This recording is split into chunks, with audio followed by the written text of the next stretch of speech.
It's April the 1st, and in true Star Citizen style, a wonderful opportunity to spend time with one of the best vehicles that Star Citizen has to offer.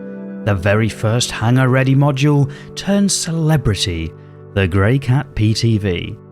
I'm Forrester, and I'm happily joined in this virtual video voiceover by the verbose vocabulary of SpaceTomato. Hello. So you're invited to join us as we step behind the wheel of this wonderful wagon. For channel regulars, fear not, this video will look to follow the usual review structure, starting with a tour, assessing combat performance, steering towards handling and then looking at visibility, weighing up the operating costs before finally summarising. Whilst there are timestamps in the video description for the eager amongst you, this might be one you'd choose to watch all the way through. Time will tell. Part 1. The Grand Tour.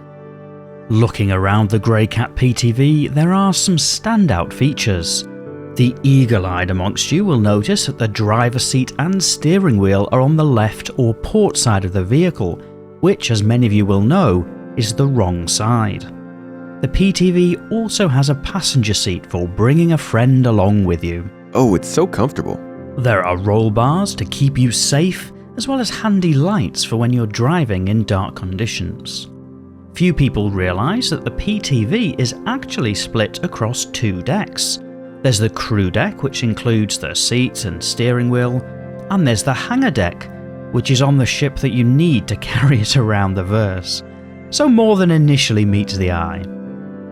Part 2. Combat Performance. As many will know, the majority of the firepower available in the PTV is focused from the passenger or gunner seat. From this position, the support gunner is able to deploy all manner of weaponry against enemy golf carts. Ooh, take that. Yeah, get some. But few people realise the PTV also has significant combat potential even for a solo player. If all else fails by attacking from unexpected angles, it's often possible to surprise even the most astute opposition. Thanks for dropping by. Part 3. Handling and Visibility. As you might expect for a low rider with a focused centre of gravity, the PTV is extremely manoeuvrable. It's able to turn both left and right simply with one movement of the steering wheel. Moreover, the powerful engine is sufficient to be able to propel the PTV forwards at an astonishing rate, but also versatile enough to be able to drive backwards when the situation requires. For best results, however, you'll want to stick to the roads. Roads? Where we're going, we don't need roads.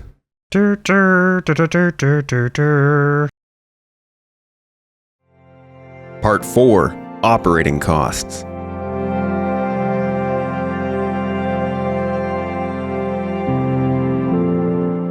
Part 5. Summary. One of the strengths of the PTV is that you don't even have to worry about upgrading modules. The stock loadout works just fine. The PTV fits just about anywhere and has lots of room in the back for as many golf clubs as you might need. Although some might think that the 5,145 Alpha UEC in-game asking price is expensive, for a vehicle that does as much as the PTV, it's really a bargain. It's important to point out, the joke before with the DeLorean reference, that was clearly for parody purposes. As the oldest playable vehicle in Star Citizen, the flux capacitor aboard only works one way. To all of you, I hope you enjoyed this April the 1st special. A special thanks once again to SpaceTomato for injecting this video with a fantastic sense of humour.